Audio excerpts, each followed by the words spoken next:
Welcome to Your Yes-Filled Life. I'm your host, Brenda Winkle, educator, healer, speaker, guide, and fierce advocate for your yes. I help sensitive and successful men and women find, reclaim, and live from their full embodied yes. Through empowering you to understand your energetic hygiene, establish healthy boundaries, and heal your nervous system, you'll be able to create your yes-filled life and move through your days with more freedom, more ease, and more joy. You'll hear inspiring stories of people who found their full-bodied yes, thought leaders who pursued their own dreams and are living life on their terms, and learn new ways to find the courage, joy, ease, and freedom to more fully step into your yes-filled life. Say no to the good so you can say yes to the great. Join me on this journey to discover your yes-filled life. Whether you're looking to break free from the golden handcuffs, start a new business, find your dream job, or simply live with more intention and mindfulness, I've got you covered. Let's explore the possibilities together and make your dreams a reality. Ready? Let's do this. Let's get you to your yes-filled life. Hello and welcome to Your Yes-Filled Life. I'm your host, Brenda Winkle. Today on the podcast, I'm going to share 9 ways that you can have a more joyful and ease-filled holiday season so that you can have these tools in place in order to have the best holiday season ever, whether you celebrate or not. Now, before we dive into those, I want to give you a quick little update. I'm back in the Portland area, and I'm staying in this really cool little Airbnb near Multnomah Village in Portland. And this Airbnb is really a community because there are 3 different Airbnb rentals on the property in addition to the host and a driveway space. Now, on the driveway space, the current renters own a blue rehabbed school bus. They call them schoolies. I had dinner last night in the blue school bus with the bus's owners, Paul and Amy. And Amy made a delicious soup for us. It was a squash with carrot and sweet potato soup. It was so good, and a beautiful green salad. And our host brought some Brussels sprouts, and I took some cookies, some dates rolled in coconut, and some grapes. And one of the other guests came and brought beautiful flowers, and it was just the most fun. And it was such a great reminder of how important community is and how important connection is. And I'm just having the best time here, and I'm here for the next month. And so I'm just really excited and wanted to share this. It's so cool because I had wanted to grow some community in my full-time travels. And because of my fast pace of travel, I wasn't really able to do that in a lot of ways, although I did meet tons of people along the way. It wasn't a lot of time to develop relationships. And I'm having so much fun building relationships with the people here in my little Airbnb community. And, we're going to play Scrabble tonight, and it feels so good. And when I think about what my yes-filled life really is, it's a yes-filled life that permissions me to do the things I want to do now, where I have the freedom and expansion and capacity and availability and abundance to do the things that light me up, to do the things that feel really good, like building community.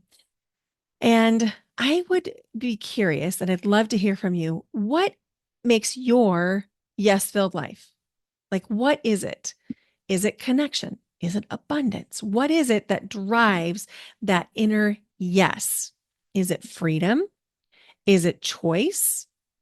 I would just be so curious to know. Reach out on Instagram, DM me there, and let me know. And I'm going to put Paul and Amy's YouTube channel in the show notes so you can see the inside of this blue school bus. You can see all the things that Paul has built to be able to heat and run power in the school bus, which, I mean, it is an engineering marvel. He's got 4 different ways to heat the bus. It's beautiful inside. They have a bedroom, a full bathroom, including a bathtub in this bus They have a full kitchen, a stove, a refrigerator, a sink, a living room, and of course, they have seat belts in some of the seats and the bus drives. And then they can park it and they have these thermal window coverings that they can put on the bus when they're parked. It is so cool. And they are just the most interesting and lovely people. Amy has a therapy practice and Paul is an accountant. And, it's just so fun to meet people and to find out their lives. And our host, his name is Nate. We were talking to him last night and talking about how easily he seems to build relationships with people and, how he knows so many interesting people. And he said, it's easy. Just say hello. And I thought to myself, oh my gosh, those are words to live by. It's easy to meet people. Just say hello. So, my invitation to you is as the days grow shorter in the Northern Hemisphere and the nights grow longer and colder and darker, sometimes we really need connection. And so, I would invite you to greet more people with a smile and a hello, which leads me into 9 ways to have a more joyful holiday season for everyone, including you. So, we're going to start with number one. The number one, and these are not necessarily in any order, these are just 9 things that you can do. And a lot of them are based in energy practices, but a lot of them are also based in what I've learned through my somatic coaching certification about nervous system regulation and creating safety in the body. And so here we go. Number one, manage your own energy. Now, here's what I mean by that. You'll want to take care of yourself. When you are rested and hydrated, nourished, and you've exercised, you feel better. You offer different things to people and you show up differently. And so taking care of yourself is not selfish. It's in fact the most generous thing you can do because, the thing is, we tell ourselves we don't have time to do those things or we don't have bandwidth to do those things or we just have to get one more thing done. Ask me how I know, because I could be prone to this too. But the thing is, every time that I have really hurt someone's feelings, it's because I'm under-resourced. I'm tired. I'm dehydrated. I haven't eaten well every time. And so I would invite you to just do a quick catalog search in your memory of any time that you might have hurt somebody. Maybe you snapped at somebody, or you lost your patience, or you just weren't present. Were you hydrated, nourished, rested, and exercised? And my guess would be in 99% of the cases, the answer would be no, which is why this is incredibly important. It's so important for you to manage your own energy and take care of yourself. And I would say, even though I told you there wasn't a list of priorities, I would say that this is among the top because the truth is, if you don't have capacity to take care of you, you also don't have the capacity to take care of anybody around you. And no matter what you tell yourself about having to get that one last project done, or you can just muscle through this last little thing, I promise you that your time is going to be better spent taking care of yourself. So that's number one, manage your own energy. Number two is to set expectations. Now, this comes back to clear communication, which is so important. And it's important from a relationship perspective, but it's also important from an energy perspective. If you have expectations in your mind that you haven't communicated to anybody, when those expectations are not met, you are probably going to feel disappointed. And that's going to come across in everything you do.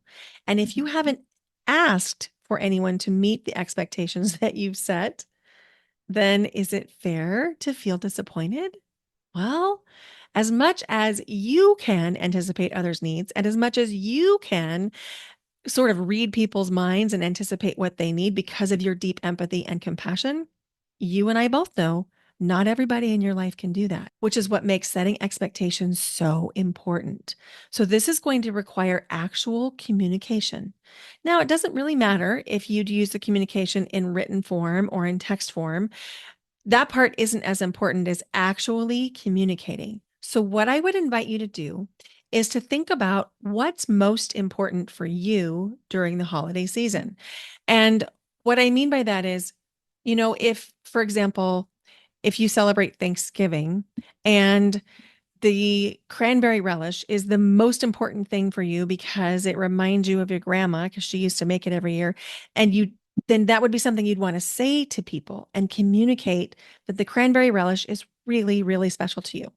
I am neutral on the cranberry relish, but for my mom, it's absolutely one of the most important things. If it's not present at her holiday, she just feels a little bit sad. So, knowing that, I can make sure that there's cranberry relish, which, by the way, I don't know if I told you. Well, I know you, I haven't told you. My mom is coming to Portland for Thanksgiving. I'm so excited. She's going to spend Thanksgiving with my daughter and I, and we're going to be going to Vancouver to spend the holiday with our friends that we've spent the holidays with the last 3 years, our good, good, close friends from Boise that we spent many, many, many, many holidays over the 17 years we lived there. Anyway, back to setting expectations, which is number two. So here's the thing. You want to decide what's most important to you and then communicate that. Now, here's a little caution. Everything can't be the most important, right? When I say identify what's most important, I'm talking about 1 to 3 things. Be clear on those 1 to 3 things that's most important to you. And so for a lot of people, it's going to be different depending on the holiday. Maybe if you celebrate Thanksgiving and Christmas, you're going to have a different list of expectations. You could do 1 to 3 for each. Or if you celebrate Hanukkah, then you could have 1 to 3 expectations for Hanukkah. And then the thing is, we want it to be a small enough amount of expectations that it's actually possible for people to meet them. So the example that I used was my mom's cranberry relish. That's a great thing to do to communicate favorite traditions, whether they're favorite dishes, or maybe you have specific napkins or napkin rings or dinnerware that you use on a specific holiday, or maybe it's something that you do. So, for example, my daughter and I have a tradition that we always watch Elf during the holiday season. It doesn't necessarily matter when we watch Elf, which, by the way, if you haven't seen Elf, it is delightful. Uh, Zoe Deschanel and Will Ferris. Oh my gosh, so good. So we watch that sometime between Thanksgiving and Christmas every year. It's just part of our traditions. So when I get ready to set expectations for my daughter, I'm going to make a request that we watch the movie Elf because it's really important. The other thing that is really important to me when I think about holidays and setting expectations is I very much enjoy looking at Christmas lights. And so I might request that we spend an hour one evening packing up some hot chocolate in some um, portable coffee mugs and going out and looking at Christmas lights.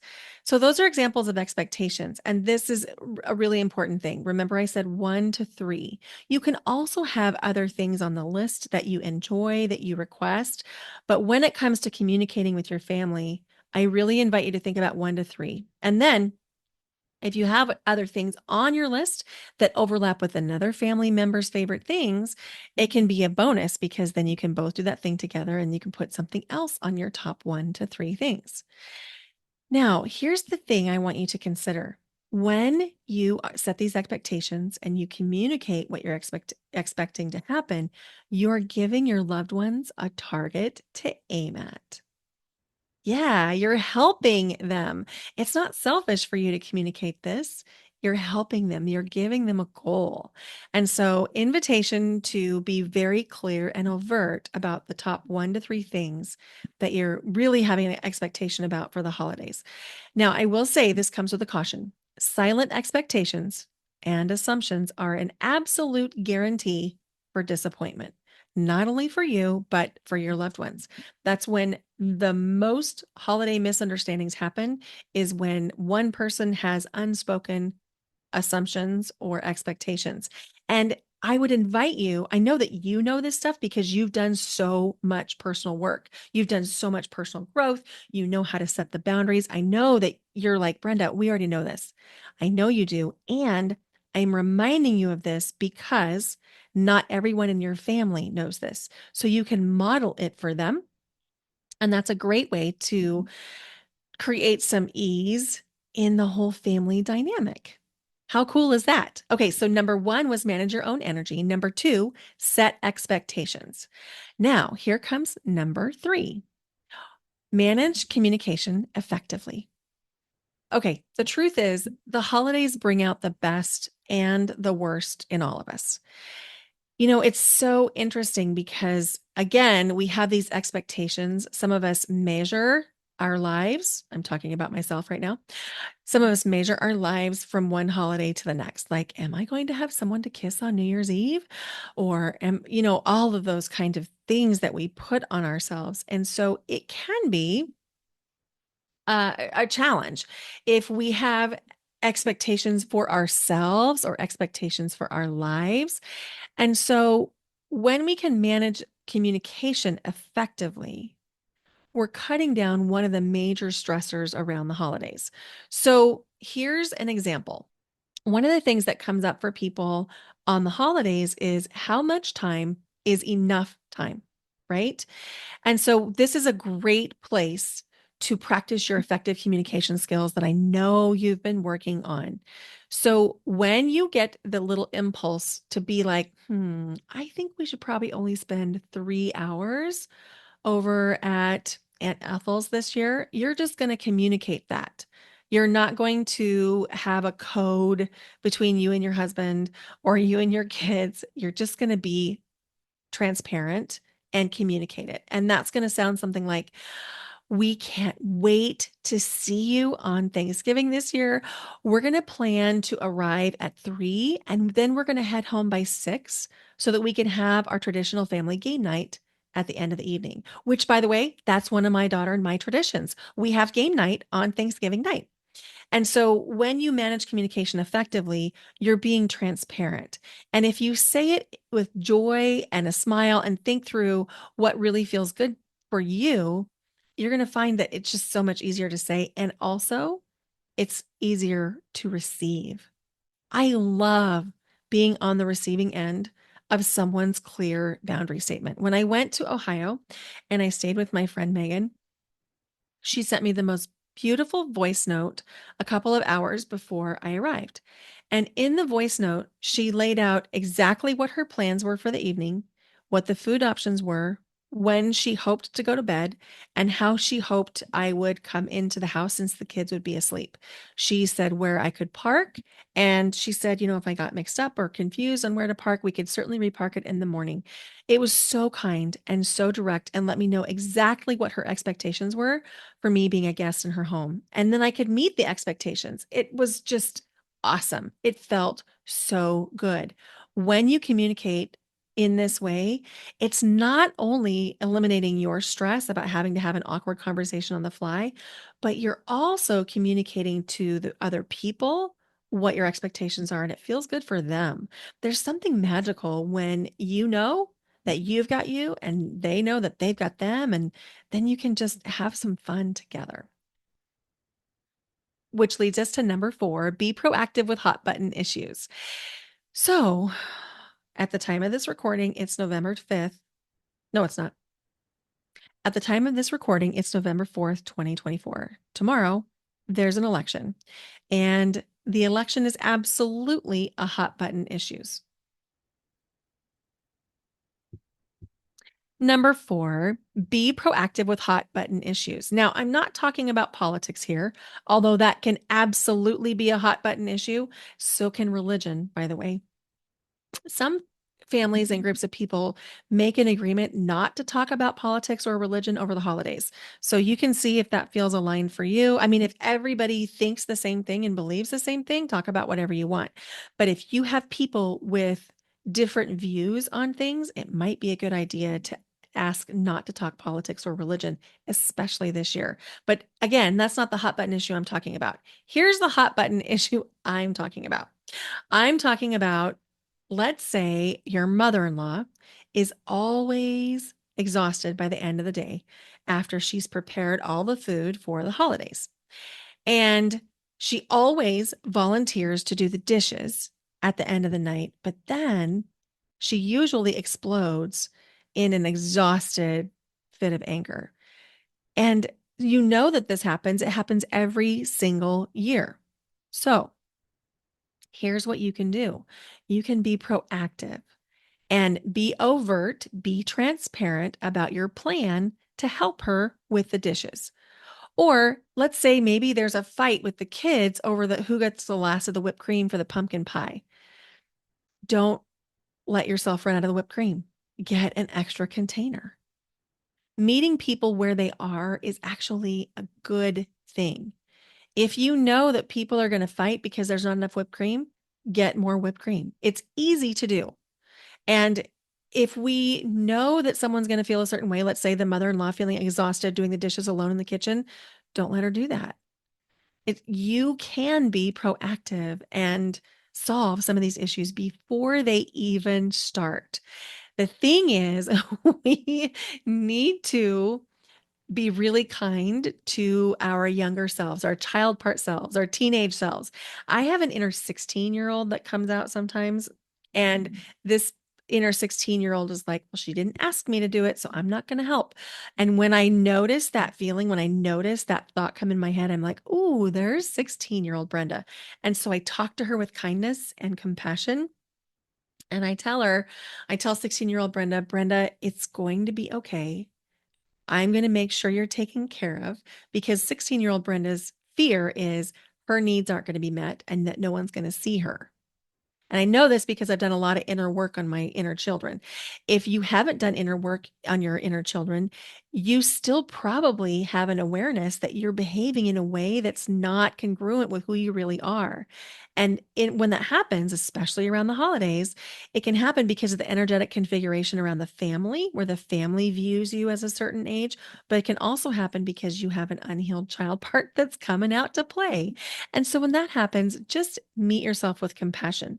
One of the things that I often do is I'll put my hand on my chest, like by my heart, and I'll just gently tap and I'll just say, it's okay, little Brenda. I've got you. I'm going to make sure that your needs are met. And oftentimes it's so strange. Even though I do this work and I've done it for a long time, I'm always surprised. Just that kind word and tapping myself on the chest. It's okay, little Brenda. I've got you. Oftentimes I'll feel tears spring behind my eyes.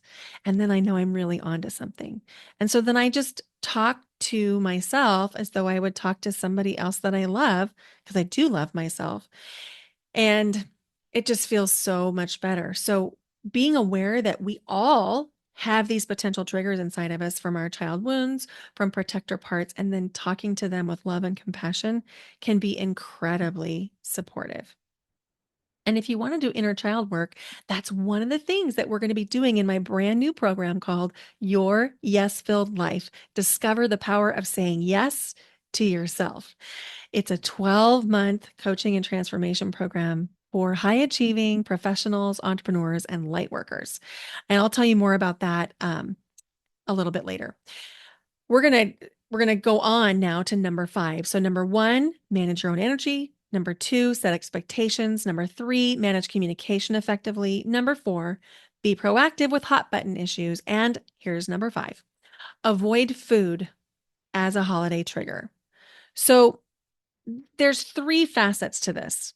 The first one is, if you have food restrictions or you're on a specific diet or you're trying to honor a certain promise that you made to yourself, rather than going somewhere and being disappointed in the food choices or self-isolating at home and missing out because of the food choices, instead, bring your own food. Now, I know that this can be awkward to do.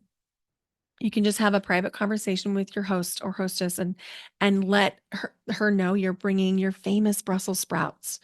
And she'll probably be glad for the help. And if she's not, just explain to her that you want to bring something that you know that you can eat because you have food restrictions and you don't want it to make it, you don't want to make it harder for her. So that's number 1 in this avoid food as a holiday trigger, is bring your own food if you're going to need.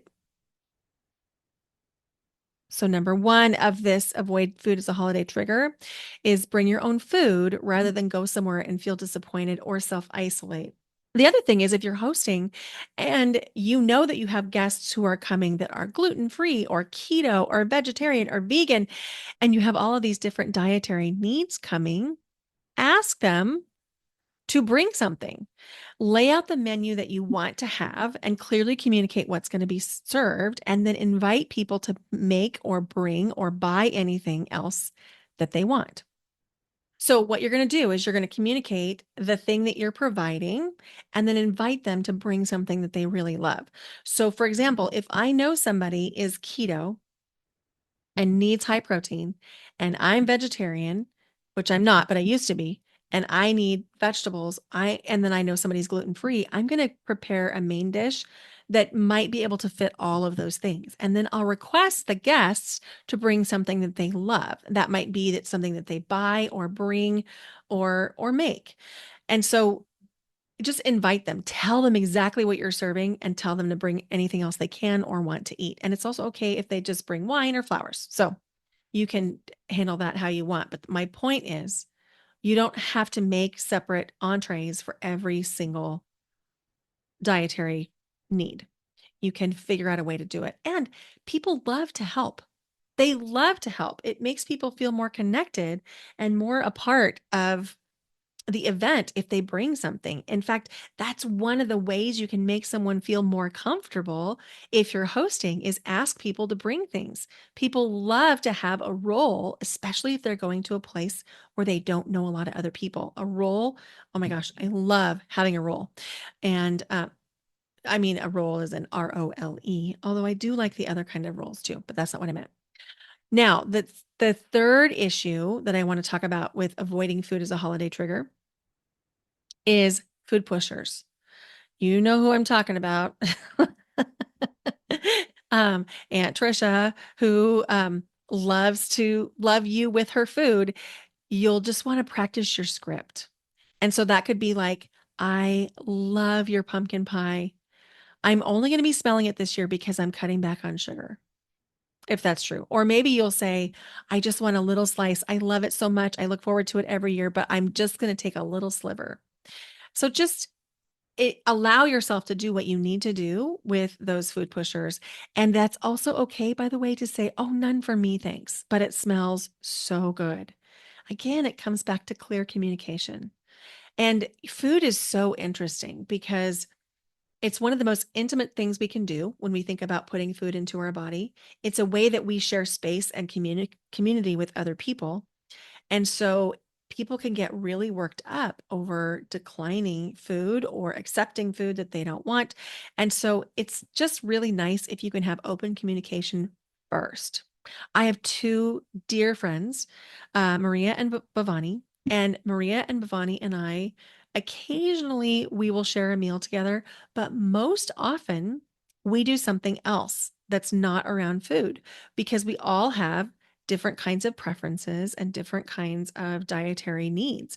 And so we agreed several years ago that most of the time we would do something that is an activity or around tea or coffee.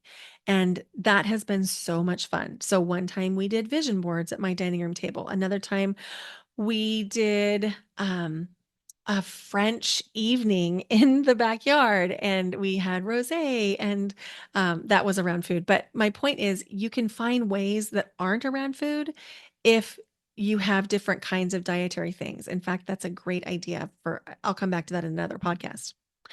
Okay, so we've talked about 5 of the 9 ways, and those 5 ways were manage your own energy, set expectations, manage communication effectively, be proactive with hot button issues, and avoiding food as a holiday trigger. And we talked about the 3 components of that, bringing your own food, communicate with what you are going to do, what you are not going to do, and dealing with food pushers. And let's go on now to number 6. Here it is. Comfort yourself before you need comforting. If we wait until, and I'm going to talk about Portland now, if we wait until it's a dark, dark day where the outside lights are tracking that it's so dark, they come on at 9 a.m. I'm not making this up. and you wait until 4 p.m. to go outside or do something comforting, you're going to be in a mess. Ask me how I know. Instead, find a way to comfort yourself before you need comforting. Turn the lights on before it gets dark. Light a candle. Put on something cozy. Bring a blanket.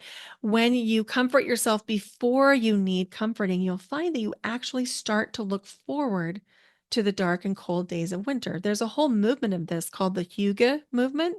Don't know if I said that correctly, but I tried. It's spelled Hygge. And I believe it's a Danish word that means comfort or cozy. So think about fuzzy socks, warm blankets, twinkling lights, um, fire in the fireplace, or what I'm doing right now in this Airbnb is a fireplace on Netflix.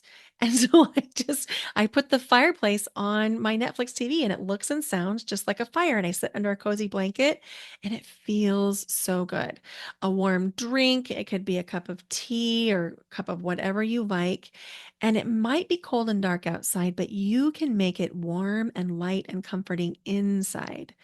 This is a great way to self soothe. And you can do this across any topic. It doesn't just have to be around dark and cold.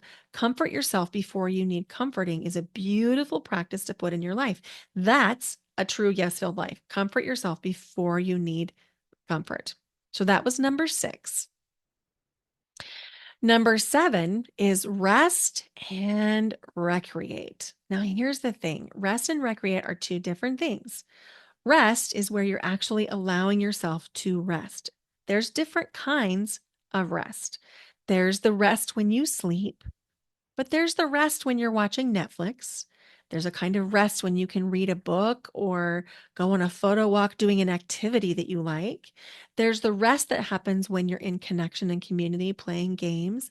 So think about the different types of rest that you can incorporate into your time and into your holidays, and you're going to be really well served by that.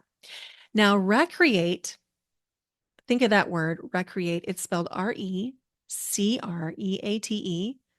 It actually spells recreate.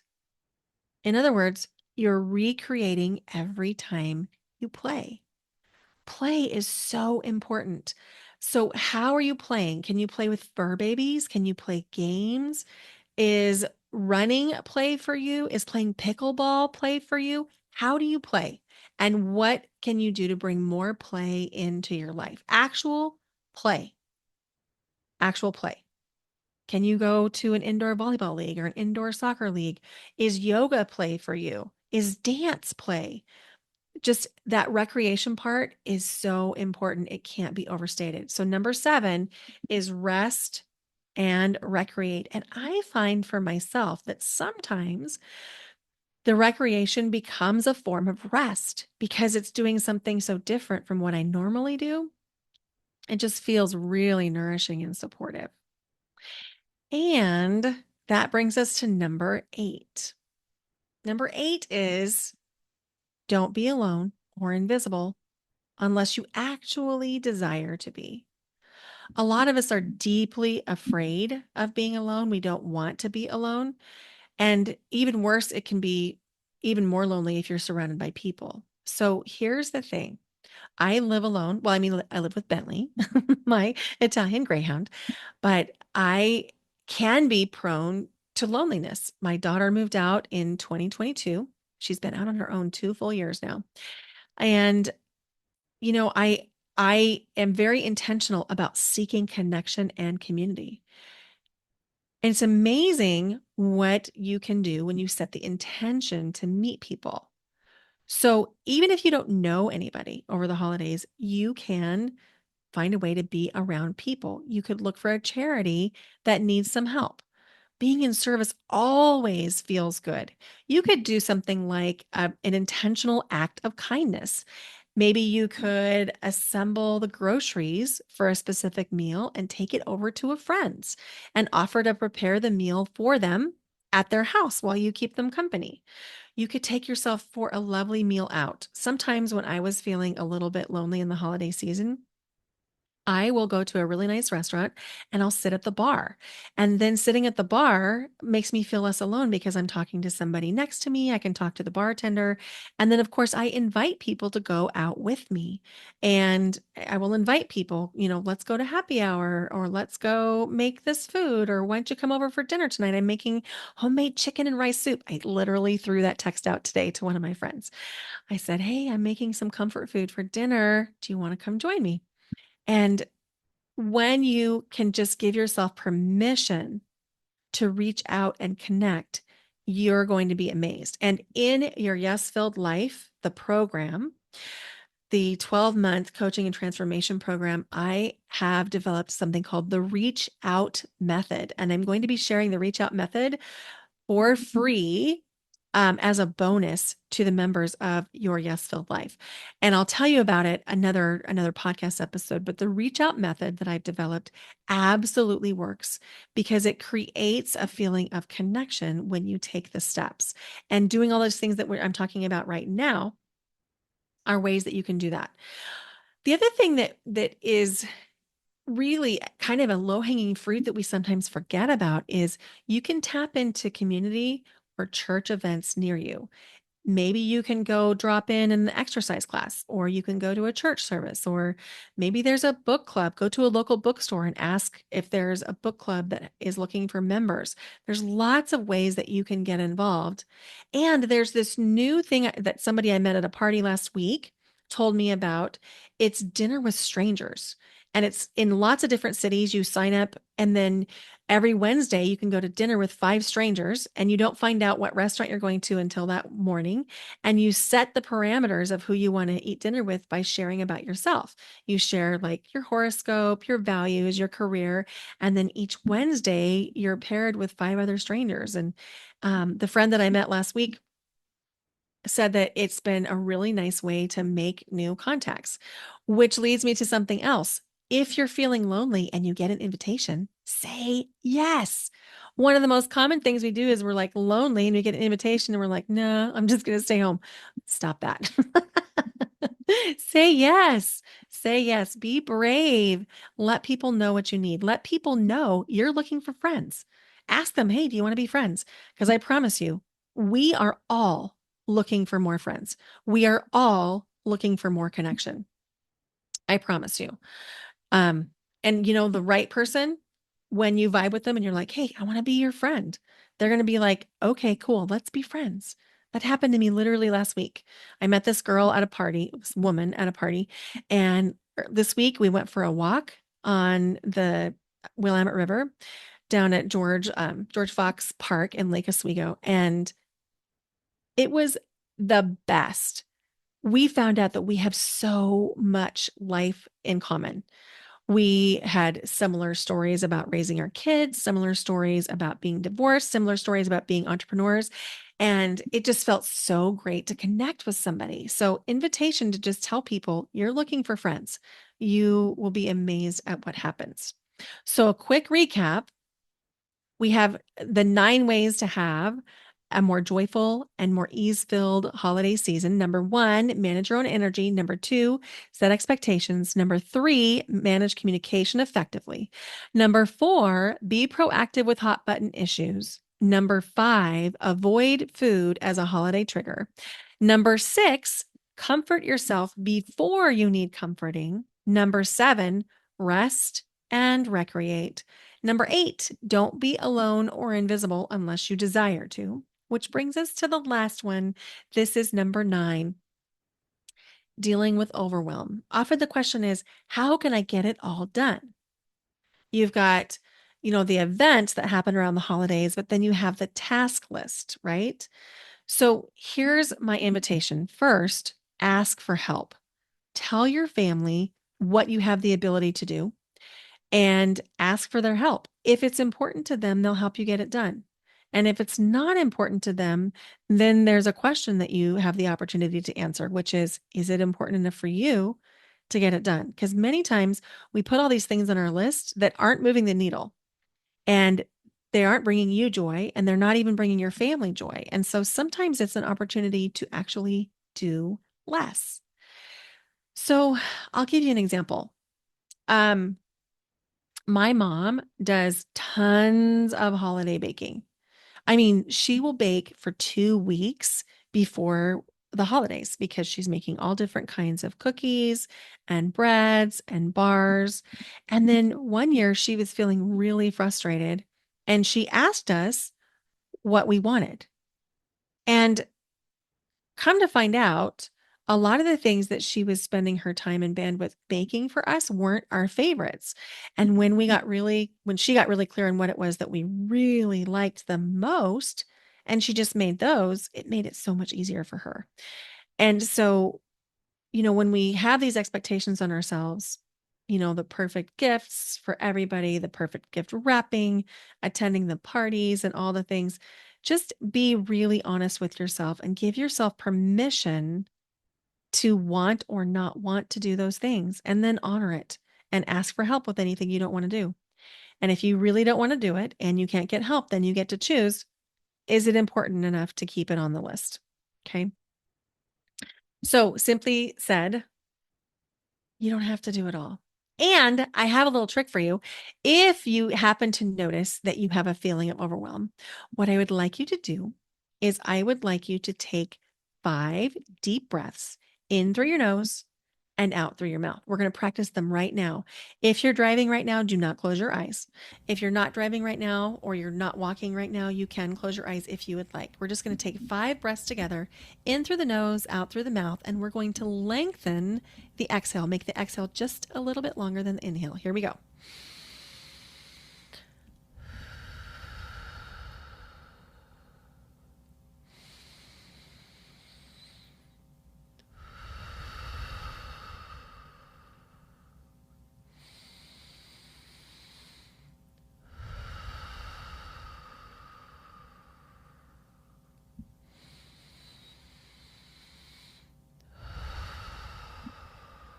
Last one. Sigh on the exhale. Beautiful. It's amazing what breath can do. And sometimes you'll find that when you do those 5 deep breaths, you might do one inhale that has like multiple inhales. Like, if that happens to you, it's because you're doing what's known as a physiological sigh and your body's actually releasing stress. So if you ever do that multiple inhale thing, that's actually a good thing. So, and that's another thing you can do. You can intentionally take multiple inhales. I recommend 2 inhales. And if you're going to do it on your own, I recommend inhales through the nose and exhales through the mouth. And it would sound like this.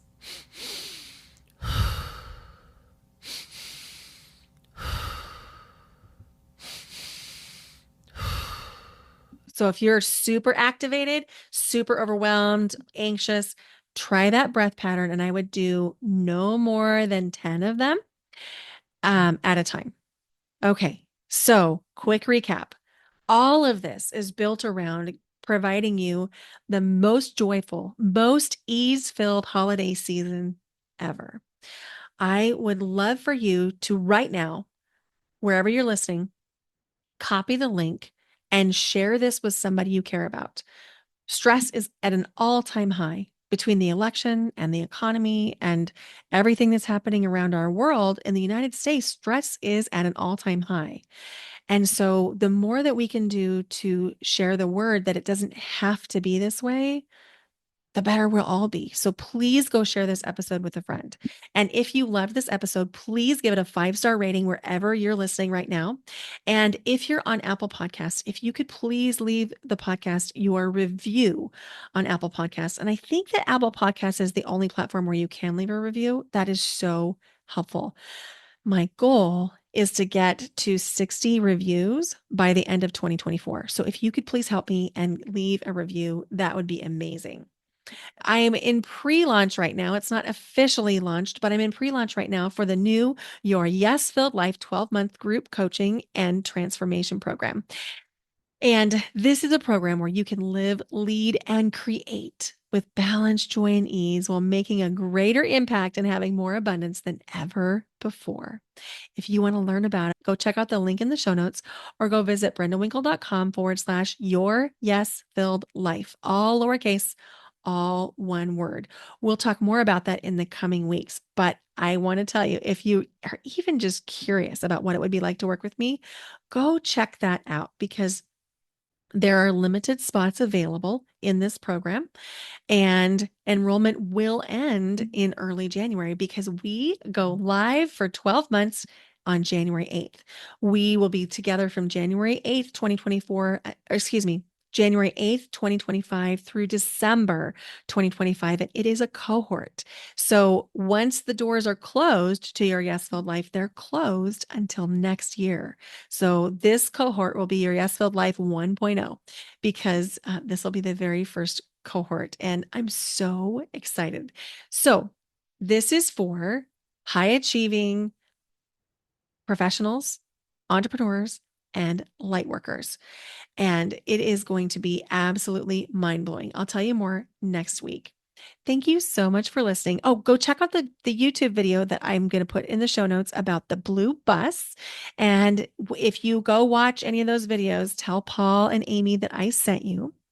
And I hope that you have an amazing week and you put some of these things in practice so that when the holidays roll around, you have everything you need. Thank you so much for listening. Bye for now. Until next time.